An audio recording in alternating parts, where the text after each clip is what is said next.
Hi, and welcome to Crash Course Catholicism, a podcast about Catholic teaching and why it makes sense.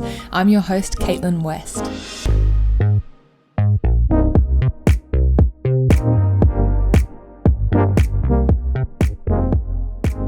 Hey friends, and welcome to this episode on the life of Saint Augustine. So we spent the last few episodes discussing the question of God's existence.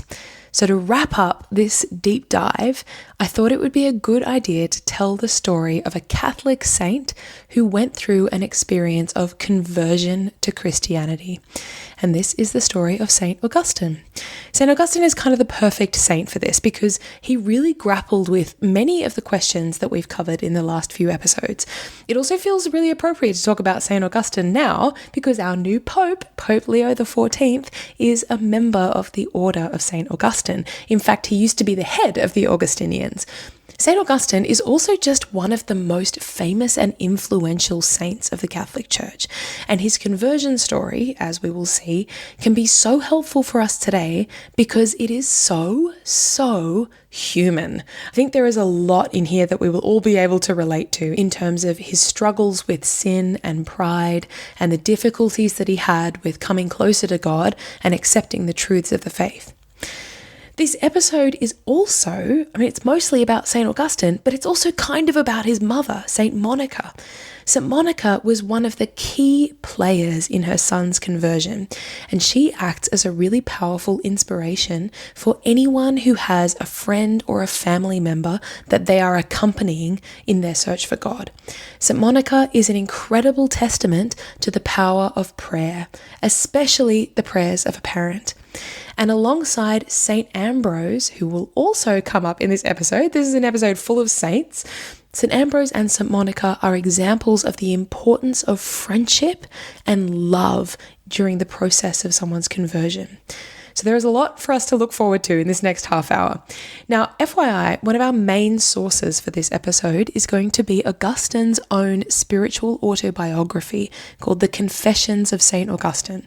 And this is widely regarded as the first autobiography of Western literature. So it is a literary as well as a spiritual classic. It's an incredible work and I really recommend reading it. Okay, so let's get right into it with the life of St. Augustine. St. Augustine was born in the year 354 AD in what is now known as Algeria, so northern Africa. He was probably of Berber origin, so the Berbers were indigenous to that northern part of Africa. But at the time, the area had been conquered by the Romans. It was part of the Roman Empire. So for that reason, Augustine and his family all spoke Latin at home. They were all culturally very Romanized.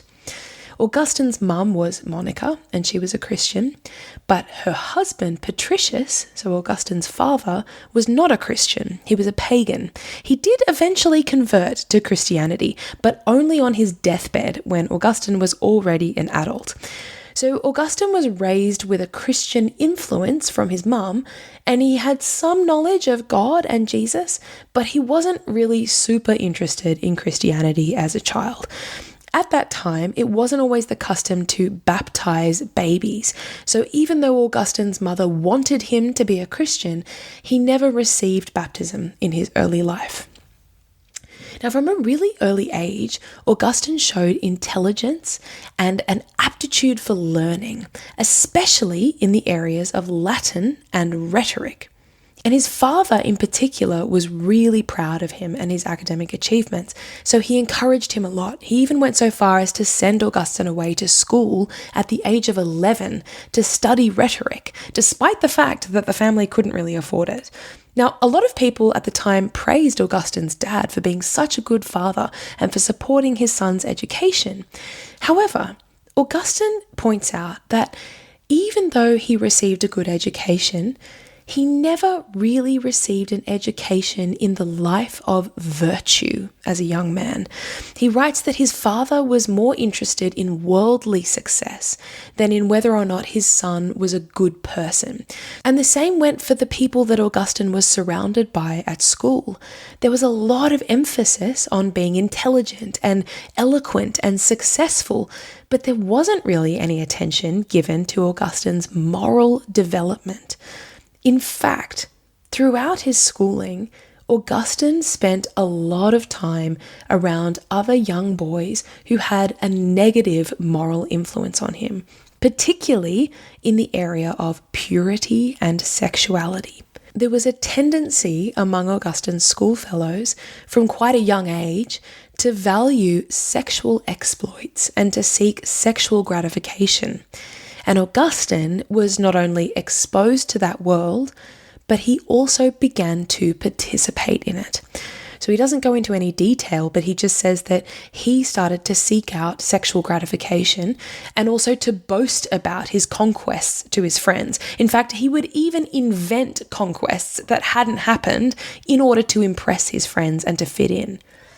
He says, "I made myself worse than I was, that I might not be dispraised. I would say that I had done what I had not done, that I might not seem contemptible." So this continued throughout his adolescence. And by the age of 16, Augustine writes, "The madness of lust took the rule over me, and I resigned myself wholly to it." This attachment to lust got worse during a period when he was 16, where he took time off school because his parents couldn't afford to send him to school anymore, and he didn't really have anything to do.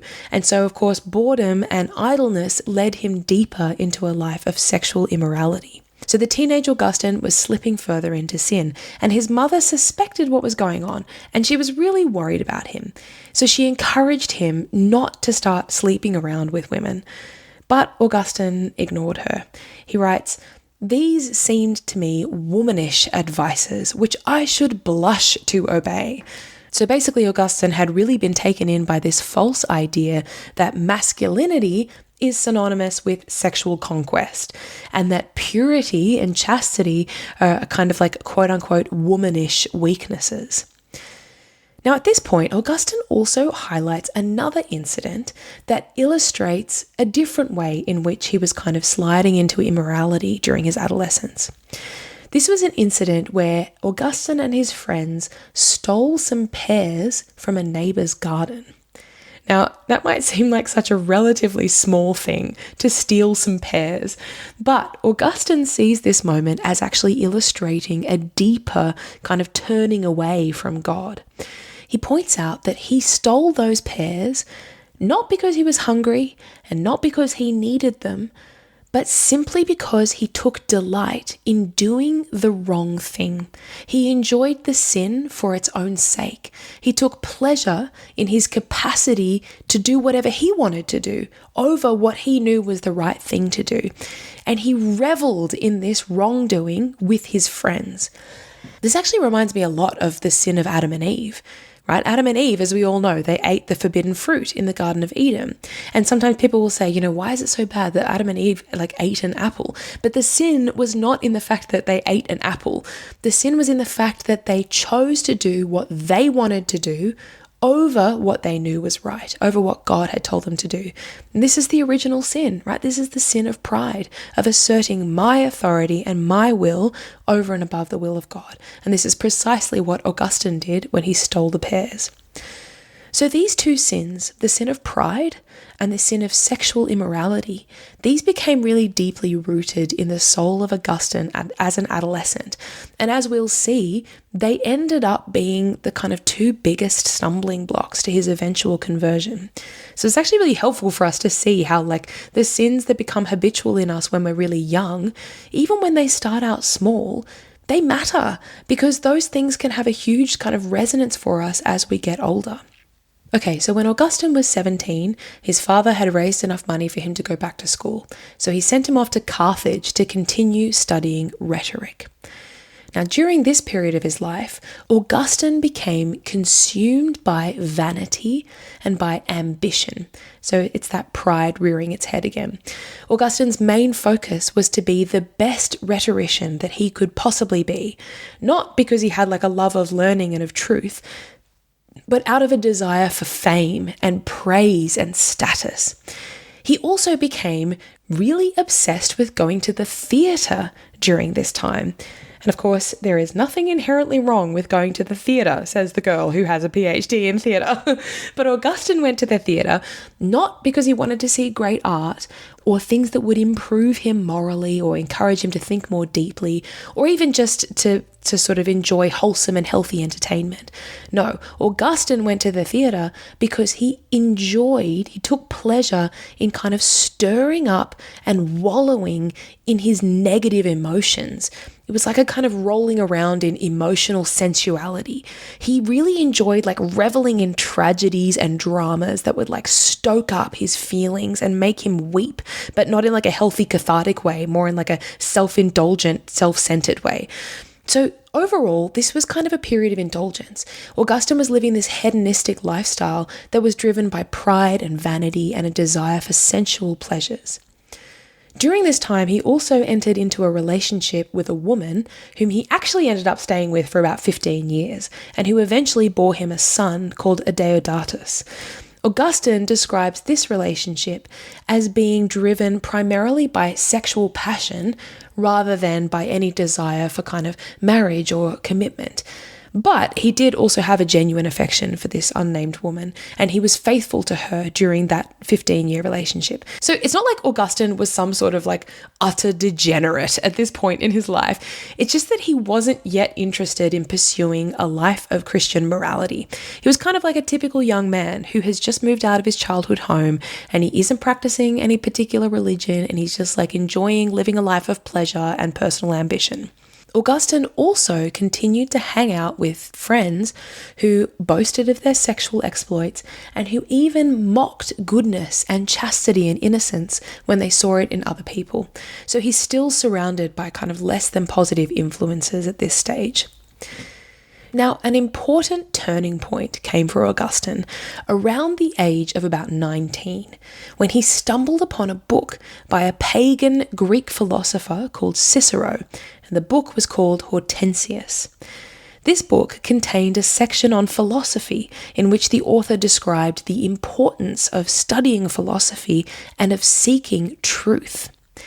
Now, this book had a significant influence on Augustine because it awakened in him for the first time a desire for truth and wisdom. Now, that might sound a bit odd because Augustine was already an ambitious student. He was a scholar before he read Cicero, so surely he already had those desires. However, first of all, we have to remember that Augustine's motivation for studying up until that point had been personal fame and praise and honor, rather than a love for truth. Secondly, Augustine had been studying rhetoric, and the focus of rhetoric was on persuasive language and eloquence, on like a kind of superficial appearance of truth. But this book awakened in Augustine a deeper hunger for truth itself. Augustine writes, "I was strongly roused and kindled and inflamed to love and seek and obtain and hold and embrace wisdom itself, whatever it were." So for the first time, Augustine saw the value of truth itself. And of course, a love for truth is a powerful first step towards God, because truth is one of the transcendentals. So this was like that first seed being sown in his heart. It was the first time when he was drawn towards something transcendent that went beyond the kind of superficial material pleasures and ambitions that had characterized his life up until this point. However, Augustine was still a long way from developing a relationship with God. In fact, he actually tried to read the Bible at this point, but he dismissed it pretty quickly on the grounds that it seemed too kind of down to earth and accessible. Augustine was used to reading the kind of really flowery and dense language of philosophers, and he'd also been studying rhetoric, so he valued this kind of high-minded, esoteric language and ideas. So he says that when he first read the scriptures, quote, "My swelling pride shrunk from their lowliness. I disdained to be a little one, and swollen with pride took myself to be a great one." In other words, Augustine thought that he was above the scriptures. He looked at the Bible and he was like, what is this? This is like a picture book. It's too simple. It's like a bunch of childish stories. It's just not very impressive.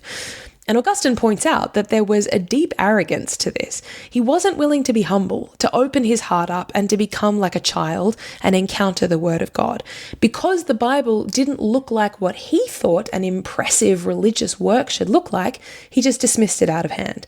And instead, he started looking to some of the other popular philosophies of the time.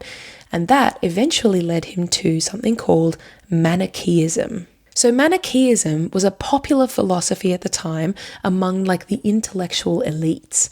It was basically a philosophy that claimed that the universe is governed by two opposing forces of good and evil, which are like locked in a kind of cosmic conflict with each other. Manichaeans believed that the physical world was created by the evil force and that the spiritual world was created by the good force. So the goal of human beings was to become like spiritually enlightened and to kind of transcend the physical world. So Augustine was really impressed by this philosophy and he eventually became a Manichaean.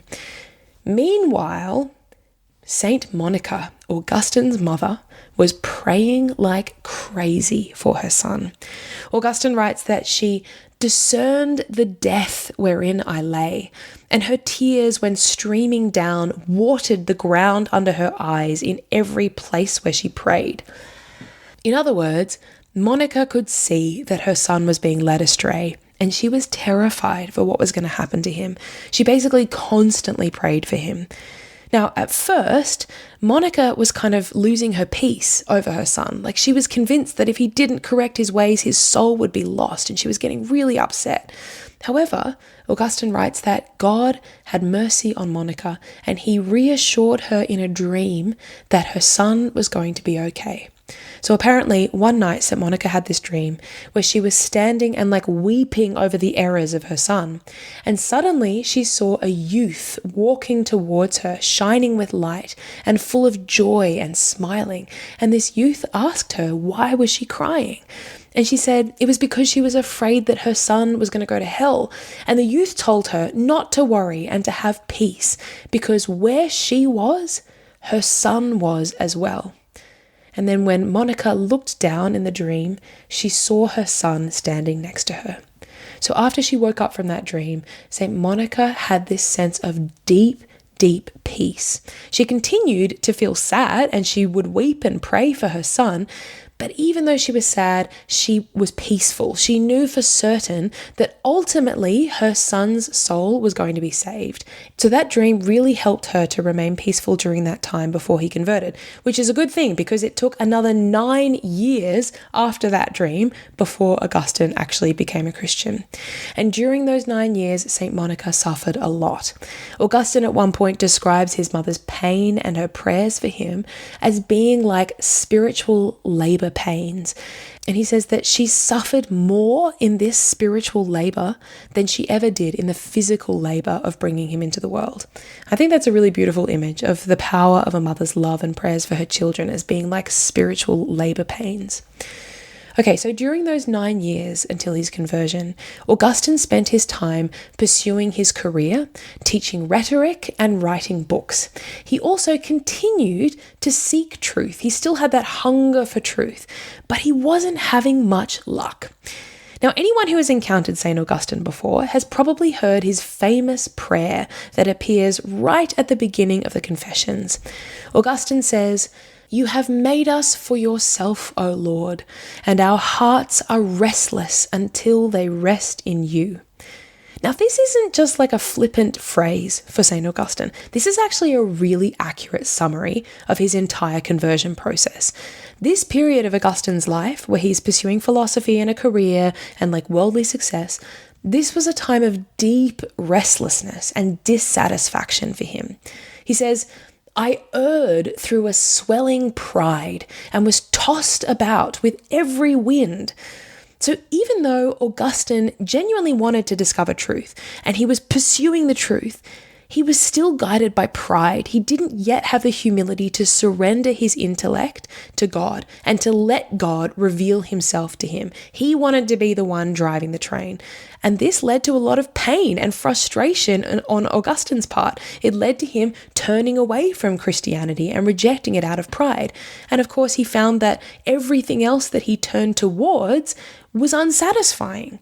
So he uses this beautiful image where he says it was like he turned his back on the sun. And so now in his, pursuit of the truth, all he could see was things that reflected the light of the sun, but that weren't the sun itself. And this was deeply frustrating to him because he kept catching glimmers of light in things like Manichaeism, but the glimmers were unsatisfying because they weren't the real thing. They weren't truth itself. But then a couple of things happened during this period that helped him to start to kind of shift his perspective. The first was that one of his closest friends became ill and eventually he passed away. But before he passed away, he got baptized as a Christian. Now, this really shocked Augustine because he never thought that this particular friend would have taken Christianity seriously. Like the two of them used to mock Christians together. And then suddenly out of the blue, this friend was like deeply committed to the Christian faith. So this kind of shook him up and got him thinking. After his friend's death, Augustine also went into like a deep depression and was kind of overwhelmed by grief. But he describes how this grief, even though it was completely horrific, it was ultimately really good for him because it helped him to realize that he was setting his heart too much on the passing things of this world and treating them like they would last forever. And that in actual fact, true happiness and love couldn't be found on this earth in material things. It had to be found in eternity. The other thing that happened during this period was that Augustine became disillusioned with Manichaeism. So for a while, he had had doubts about this philosophy that had been growing, and one of his main doubts revolved around the problem of evil. Because we've said that Manichaeans believed that good and evil were these like equal and opposing forces that were locked in like a cosmic battle. But surely perfect goodness would cancel out evil. Like, how can evil exist as an opposing force to good if perfect infinite goodness exists? Now, this is actually a question that we discussed in our previous episode. It's a really good question. How can evil exist if perfect and infinite goodness exists? And of course, the Christian belief is that evil doesn't exist as an independent force in opposition to goodness. Instead, evil is a lack or a distortion of the good, which is how evil is possible even though goodness is infinite. But this is not what the Manichaeans believed. And the more that Augustine thought about it, the more that the Manichaean philosophy didn't seem to make sense. Now, eventually, Augustine got the chance to speak to this really well-respected Manichaean bishop who was renowned for being super knowledgeable. So Augustine was like, great, this will be awesome. This bishop, he's going to set me straight. He's going to answer all my questions. However, as soon as he spoke to this bishop, Augustine found that even though this guy was really well-spoken and eloquent and everything that he said sounded really nice and pretty, essentially he was just repeating the same unsatisfying ideas that Augustine had already heard before. And Augustine realized that ultimately the Manichaean philosophy just couldn't provide a satisfying answer to the problem of evil. And this was kind of like the straw that broke the camel's back with regard to Manichaeism.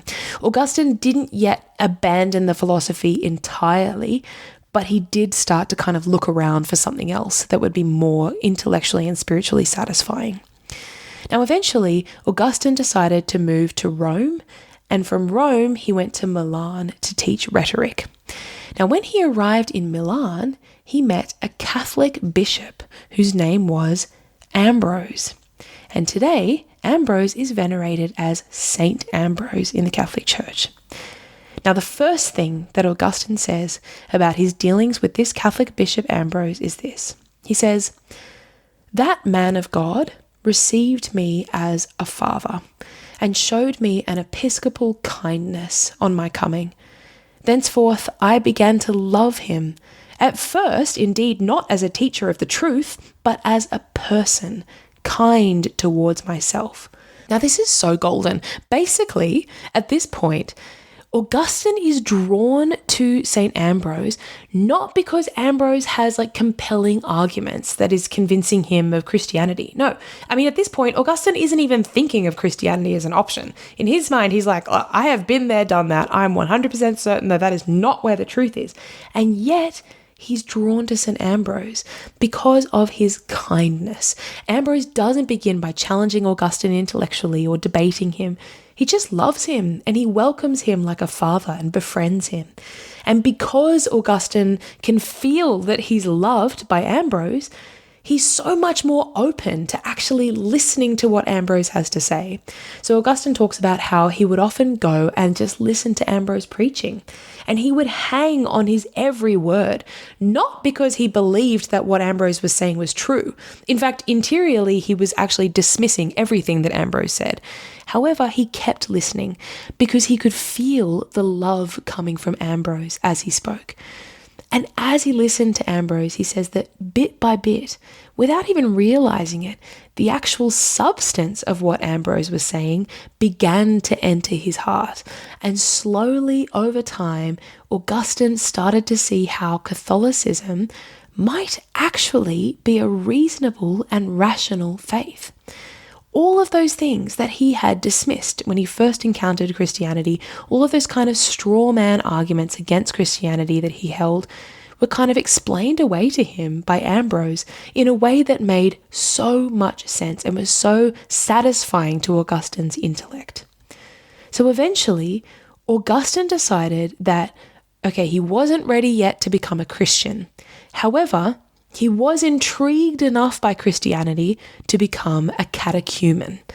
So this is like the 4th century equivalent of joining the RCIA. It's like a commitment to learning more about Catholicism, but it's not yet a commitment to getting baptized. Because at this point, Augustine wasn't 100% sure, and he was still kind of searching for answers. But so far, Christianity seemed to be the closest thing that he discovered to the truth. So he told himself that he would remain a catechumen until something certain should dawn upon me, whither I might steer my course. In other words, until he had enough clarity to take the next step. So at this point, we might think, oh, well, there it is. Done. Augustine's basically home and hosed. He's a catechumen. So obviously now he's just going to hear everything and be like, yep, tick, it all makes sense. And then he'll get baptized and then he'll become a saint, bada bing, bada boom, at the end. No, this was actually the beginning of a long period of struggle for Augustine, of back and forth and wrestling with faith. Because we have to remember that this was not just an intellectual journey for him. It was also a spiritual and personal journey. After Augustine became a catechumen, he writes, "Yet did I walk in darkness and in slippery places, and found not the God of my heart, and distrusted and despaired of ever finding truth." So even though Augustine is on the path to God and he can see that all of these things are ringing true, he's still in this place of darkness and confusion and restlessness. He's not able to fully accept the truth in his heart. So what was causing this restlessness? What was going on? Well, if you remember earlier, we talked about Augustine's personal struggles with sin, right? In particular with pride and lust and impurity. These were things that continued to affect him and to kind of obscure his vision. He says that during this time, I panted after honors, gains, marriage. In these desires, I underwent most bitter crosses.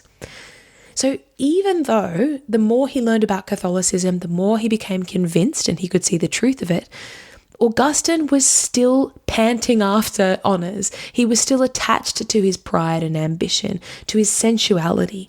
He wasn't ready to submit humbly to God. He wasn't ready to live a chaste life. And these things ended up actually being a much greater stumbling block than any intellectual objections had ever been, because his intellect was pulling him in the direction of Christianity, but his desires were pulling him in the opposite direction.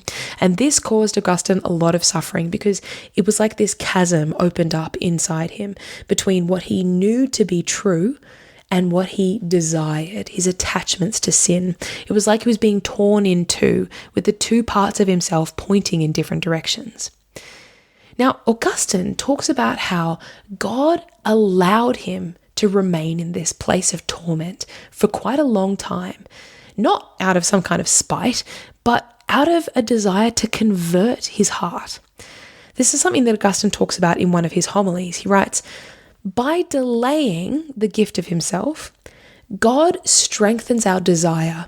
Through desire, he enlarges our soul, and by expanding it, he increases its capacity for receiving him."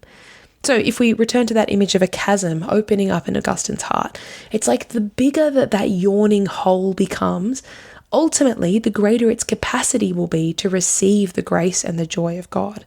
So this is Augustine's reasoning for why God sometimes allows us to remain in a place of suffering and darkness where we can't see him, because the greater our desire is for him, the greater our ultimate capacity for knowing and loving God becomes. Now, of course, throughout all of this, Augustine's mother, Monica, remained by his side, praying for him. St. Monica, in fact, traveled to Milan to live with her son. And when she found out that he was going through this struggle, she didn't freak out, she didn't panic, she just remained calm, she trusted that God was looking after him, she accompanied him, and she just kept praying. Now, one of the biggest things that was causing Augustine anguish during this time was his realization that accepting God and Christianity would mean accepting a life of chastity. Augustine had, by this time, he'd ended that 15-year relationship, but almost immediately after that relationship ended, he took up another concubine because he just could not get by without a sexual partner. And there's an implicit suggestion in his writing that at this point, Augustine was feeling a call from God, not just to live chastity, so not just to live a faithful and monogamous marriage, but actually to live celibacy. Augustine felt in his soul that God was calling him to give himself entirely to him. However, up until this point, Augustine had lived his life giving in freely to his sexual desires, and he just genuinely didn't think that he had it in him. He didn't have the capacity to live a life of chastity, let alone of celibacy. Oh my gosh. He also couldn't quite wrap his head around the idea that it was even possible to be happy while living a life of celibacy. He talks about how he was really confused because he would look at St. Ambrose, and St. Ambrose was a celibate, he was a bishop, and yet he seemed so happy. and Augustine was like, how is that possible? How can he be celibate and happy? I'm laughing because I know a lot of people who are celibate and they hear this all the time. It's like, how can you possibly be happy having given up marriage? And this was where Augustine was at. He writes, "I delayed to turn to the Lord. Loving a happy life, I thought I should be too miserable unless folded in female arms." And in one sense, this is actually so relatable for all of us. Not that we all feel a call to celibacy, but more that I think we all struggle at times to trust God, that he actually means it when he says that he's going to make us happy. So often there are these things that we're holding on to, right? These little sins or even big sins that we're attached to, and we're convinced that if we let God have them, if we surrender them to him, we are going to be miserable. And even though we know intellectually that God is goodness itself, we're still convinced that these other smaller, kind of baser, ridiculous goods that we're clinging to are going to make us happier than anything that God could offer us. So this is where Augustine was at. And at this point, he actually did intellectually believe in God, but his vision was still clouded by his attachment to sin. He says he felt like he had a swarm of flies buzzing around his head. And even when he kind of temporarily swiped them away, they would just come straight back again and blind him. It reminds me of that beatitude, "Blessed are the pure of heart, for they shall see God." Augustine was struggling with purity. So for that reason, even though he knew that Christianity was true, his vision was still clouded. Actually, side note, I sometimes think of this when I hear people saying I've been searching for God for so long and everything makes so much sense, but there's just something in me. I can't accept it. I can't believe it. And when I hear that, I often wonder whether there is some personal attachment to sin. So often that's the case. There is something that is holding us back that isn't actually an intellectual objection. It's something in my life, in the way that I'm living, that is preventing me from actually reaching out and touching God. So this is what Augustine says. He says, "Of thy eternal life I was now certain, though I saw it as through a glass. It's like there was something between him and God, something keeping him back from developing a personal friendship with Christ. And he describes this experience of feeling as though he were chained up and like straining against his bonds. And he would push and push and push until he was almost able to break the chains and reach out and touch God. And then he would get sucked back under by sin, and the whole process would begin again. He knew that he had to conquer his attachment to serious sin, but he just didn't know how to do it. And one of the problems here was that he was still relying on himself and his own efforts to kind of free himself from sin, and he hadn't learned to surrender to God and let God take the reins. It kind of reminds me of that bit in the second Harry Potter book where Ron gets caught up in those magic vines called the Devil's Snare, and the more that he thrashes around in the vines trying to escape them, the more they cling to him and start to drag him down. But as soon as Hermione shines sunlight on the vines, they immediately kind of shrivel up and disappear. And that's kind of like what it's like with our own sin. The more that we're kind of thrashing around trying to free ourselves from our own sinfulness, the more we can just become entangled. And it's the same with Augustine. There was no way that Augustine could, through his own willpower, release himself from such a deep attachment to sin that had been in him from his childhood. It was only through making the decision to kind of allow the grace of God to work in his soul that he would be able to be freed.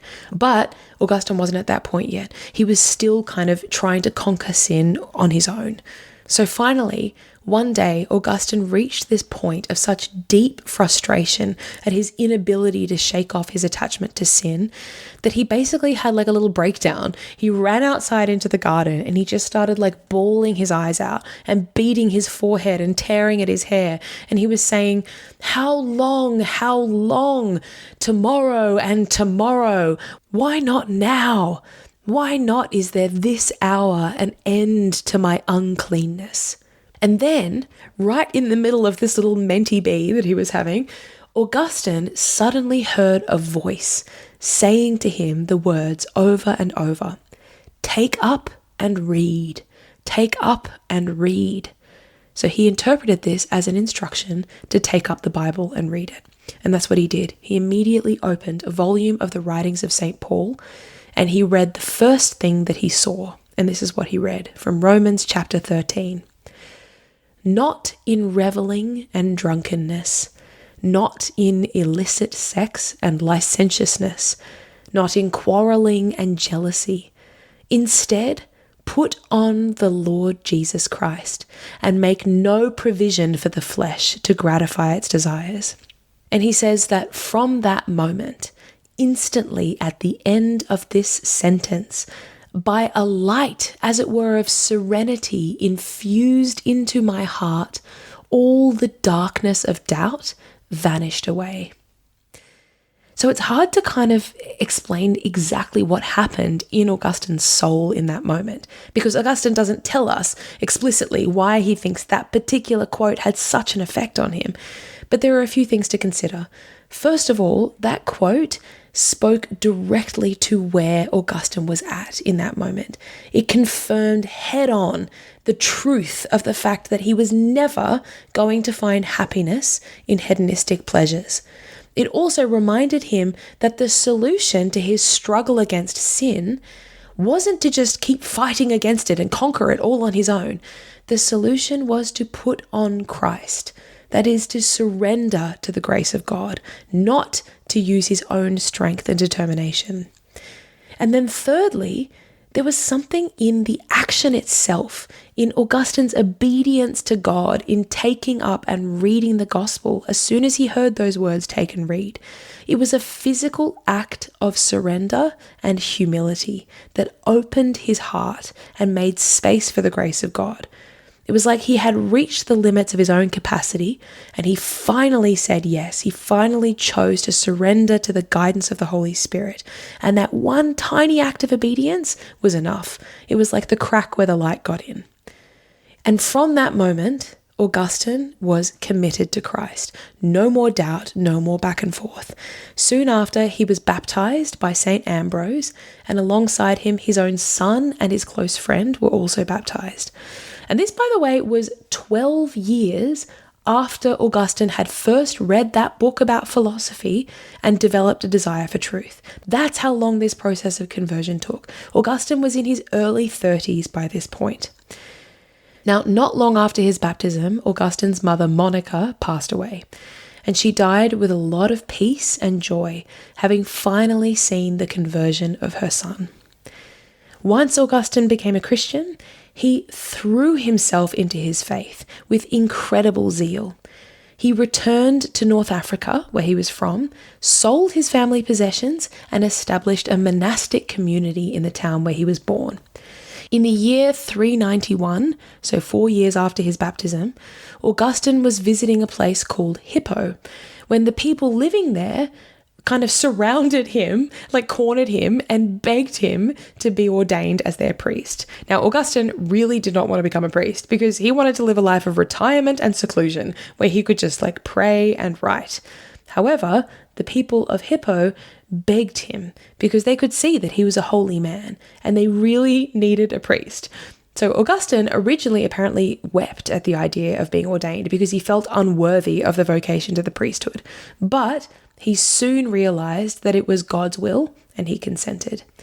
He spent 5 years as a priest, preaching and speaking out against heresies, including Manichaeism. He also established another monastic community in Hippo and lived communal religious life alongside his public ministry. In the year 396, Augustine was ordained Bishop of Hippo, and he remained in that position until his death in 430.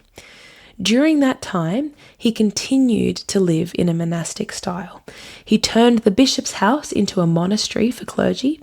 He also wrote prolifically, including sermons, biblical commentaries, letters, and books like The City of God and On the Trinity, which are still famous spiritual works today. And eventually, St. Augustine died of an unspecified illness in the year 430 at the age of 75. He apparently spent his final days praying and reciting the Psalms. Augustine was eventually canonized, and his legacy as a saint in the Catholic Church cannot be overstated. His Augustinian rule, which is like a set of guidelines for communal religious life, became the basis for several religious orders, including the Order of St. Augustine, and it influenced many other orders, such as the Dominicans and the Franciscans. His writings remain spiritual classics today, and they've had a profound influence on Western Christian theology, especially in the areas of the Trinity, original sin, and free will. His works laid the groundwork for the writings of people like St. Thomas Aquinas, and in the year 1298, Augustine was declared a Doctor of the Church by Pope Boniface VIII.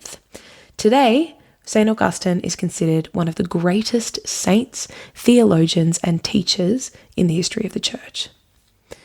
So that's the life of St. Augustine. And if there are a few things that I think we can take away from this story, I think it's these. First of all, never give up on your friends and family. No matter how far they seem to be from God, God is playing the long game.